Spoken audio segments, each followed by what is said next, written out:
இதுல அண்ணன் திருமாவளவனோட பேச்சை பார்த்தேன். அவ்வளவு காட்டமா சில செய்திகளை பேசுறாரு. இதுல அவர் முக்கியமா சொல்றது என்னன்னா, 1947 முன்னாடி இங்க விடுதலை பெறதுக்கு முன்னாடி விடுதலை போராட்ட வீரர்கள் இருந்தாங்களே, அவங்களுக்கு நாடு விடுதலை ஆகணுங்கிறத பத்தி மட்டும்தான் என்ன இருந்துச்சே தவிர சாதி ஒழியணும், சாதிய இழிவுகள் ஒழியணும் அப்படிங்கிற ஒரு எண்ணமே இல்ல, யாருக்கிட்டயுமே இல்ல அப்படின்னு பொதுவா சொல்றாரு. அது மனோஜ் மிட்டா தேடி பார்த்தேன் இப்படிதான் இருந்திருக்கு அப்படின்னு சொல்லி அவர் எழுதியிருக்கிறாரு. அதை பேசும்போது அண்ணன் திருமாவளவனும் இதையே சொல்றாரு. பாப்பான் பாப்பான்னு நம்ம கை காமிச்சு சொன்ன பாரதியார் அன்றைக்கு என்னைக்கு அவர் செத்தது விடுதலை பெறதுக்கு 26 ஆண்டுகளுக்கு முன்னாடி. அதுக்கு முன்னாடியே சாதிகள் இல்லையடி பாப்பா அப்படின்னு பாடினா அந்த பாப்பான் அப்படின்னு மனோஜ் மிட்டாக்கு அந்த மேடையிலேயாவது அண்ணன் திருமாவளவன் சொல்லி கொடுத்திருக்கணும். கொடுக்கவில்லை.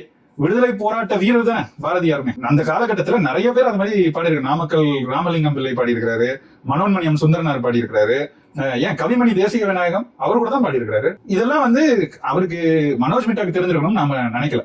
அவரு வடநாட்டை சேர்ந்தவர், அவருக்கு அந்த பார்வையில இருந்து எழுதிருக்கலாம். இல்லங்க, இந்த மண்ணுல நிறைய இருந்திருக்காங்கன்னு சொல்ல வேண்டியது அண்ணன் திருமாவளவனோட கடமை தானே. அங்கதான் சொல்ல மாட்டார்ல. உங்களோட ஆசிரியர் கி வீரமணி தான் சொல்ல மாட்டாருன்னு நமக்கு தெரியும்ல. அப்ப நீங்க தானே அந்த இடத்துல சொல்லியிருக்கணும். ஏன் சொல்லல? திருமாவளவனுக்கு என்ன பிரச்சனை?